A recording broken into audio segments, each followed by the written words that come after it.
गुलदाउदी या क्राइजेंथेमम का अगर एक पौधा आपके पास है तो एक पौधे से आप ढेरों पौधे कैसे बना सकते हैं, चलिए आज के वीडियो में यही सीखते हैं।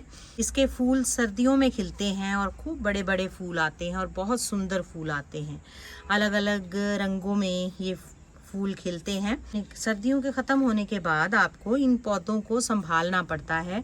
तो अगर आप इन पौधों को संभाल कर रख लेंगे, अपने गार्डन के किसी कोने में इस तरह से पड़ा रहने दीजिए और इसमें पानी डालते रहिए, तो ये बड़े आराम से गर्मी में भी सरवाइव कर जाता है। और जब बरसात का मौसम आता है तब आपने इससे नए पौधे तैयार करने होते हैं। तो सबसे पहले तो पुराने पौधे की कटिंग कर देंगे हम ऊपर से। ये पौधा मैंने इस ग्रो बैग में लगा दिया था और पिछले साल कितने फूल खिले थे इसके वीडियोस मेरे चैनल पर हैं, अगर आप वहां से देखेंगे तो आपको ज़रूर मिल जाएंगे। और अभी ये देखिए ये प्लांट कितना लंबा लंबा चला गया है। तो अभी सबसे पहला काम तो ये करना है हमने कि इसकी ये सभी ब्रांचेस जो हैं इनको कट कर देना है। और अब हम इस पौधे की करेंगे शिफ्टिंग। और ये जो ब्रांचेस आपने काटी हैं इनको भी आप फेंकिएगा नहीं, इस पर इनमें से भी बनेंगे ढेर सारे पौधे। तो अभी इस ग्रो बैग को मैं पलटाने लगी हूँ और ये देखिए इसकी रूट्स कैसे बाहर आ गई हैं। ये बिल्कुल रूट बाउंड हो गया है एक साल में ये पौधा। तो इसको हम इस तरह से पलटा लेंगे। इसकी मिट्टी, ये बहुत थोड़ी सी मिट्टी में इसको लगाया हुआ था क्योंकि गर्मियों में तो ये फ्लावरिंग करता नहीं है, तो इसलिए इसको बस हमने संभाल के रखना होता है। तो इसलिए बहुत कम मिट्टी में इसको लगा देंगे तब भी चलेगा। ये दो इसमें से प्लांट्स हमें मिल गए हैं, तो इनको अब हम नई मिट्टी तैयार करके किसी नए पॉट में लगा देंगे। ये एक गमला तैयार कर लिया है, तो इसमें इन दोनों पौधों को मैं लगाने वाली हूँ।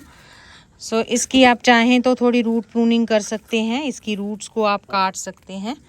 ये साइड की ब्रांचेस भी हम हटा लेंगे।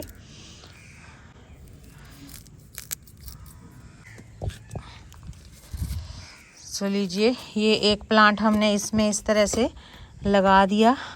अब ये दूसरा प्लांट जो है उसको भी हम इसी तरह से इसकी रूट प्रूनिंग करके लगा देंगे। ये गमला थोड़ा सा बड़ा है तो इसलिए दो प्लांट्स इसमें मैंने गुलदाउदी के लगा दिए हैं। तो आप चाहें तो ये ऊपर वाले जो पुराने पत्ते हैं इनको भी हटा दीजिए, तो इसमें बहुत जल्दी नई ब्रांचेस नए पत्ते निकल आते हैं। अब इसमें हम दे देंगे पानी। तो लीजिए आपका अगले सीज़न के लिए तैयार है गुलदाउदी का पौधा। इसकी जो ब्रांचेस काटी थी वो ढेर सारी ब्रांचेस, वो भी हम वेस्ट नहीं करेंगे, वो भी हमारे ढेर सारे नए पौधे हैं।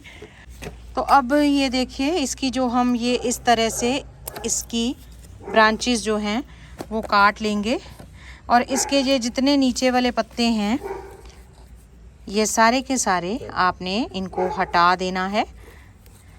बस ऊपर के 2-3 पत्ते ही आप रहने दीजिए।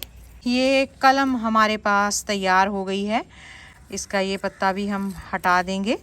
तो इसको आप किसी रूट हार्मोन में अगर चाहें तो डिप कर लें, एलोवेरा में डिप कर सकते हैं, नहीं तो आप अगर इसको ऐसे भी लगा देंगे कहीं पे भी मिट्टी तैयार करके, तो इस तरह से इस कलम को आप इसमें लगा दीजिए।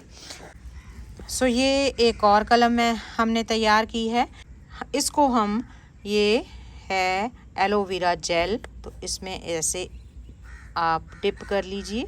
इसके दो फ़ायदे हैं, एक तो फंगस नहीं लगेगी और एक ये बहुत अच्छे रूट हार्मोन का काम करता है। तो इसको भी आप इसी तरह से यहाँ पर दबा दीजिए। अगर आप इसके लिए रिवर सैंड का इस्तेमाल करेंगे तो इसमें बहुत जल्दी रूट्स आ जाती हैं, लेकिन अगर आप किसी भी मिट्टी में भी दबा देंगे तब भी बहुत आसानी से इसके पौधे जो हैं वो बन जाते हैं। आप ये जितने भी ये टहनियाँ हैं इनमें से आप ढेर सारे पौधे तैयार कर सकते हैं। कुछ दिनों में ही इसमें रूट्स आ जाएंगी, तब इनको अलग अलग करके हमने जहाँ शिफ्ट करना है वहाँ पर इनको शिफ्ट कर देंगे। तो आप एक प्लांट से ढेर सारे प्लांट्स बना सकते हैं और वो भी बिल्कुल मुफ्त में घर पर। अगर आपके पास पुराना पौधा नहीं रखा हुआ तब भी आप इस मौसम में, जब सर्दियां शुरू होती हैं या बरसात का मौसम होता है, तब भी आप कहीं से भी किसी के घर अगर या किसी बाग बगीचे में ये गुलदाउदी का प्लांट लगा है तो आप वहाँ से इस तरह से कलमे लाकर लगा सकते हैं। तो होप कि आपको ये जानकारी अच्छी लगी होगी। जानकारी अच्छी लगी है तो वीडियो को लाइक कर दीजिए, शेयर कर दीजिए और चैनल को सब्सक्राइब कर दीजिए ऐसे ही और बहुत सारे वीडियोस देखने के लिए।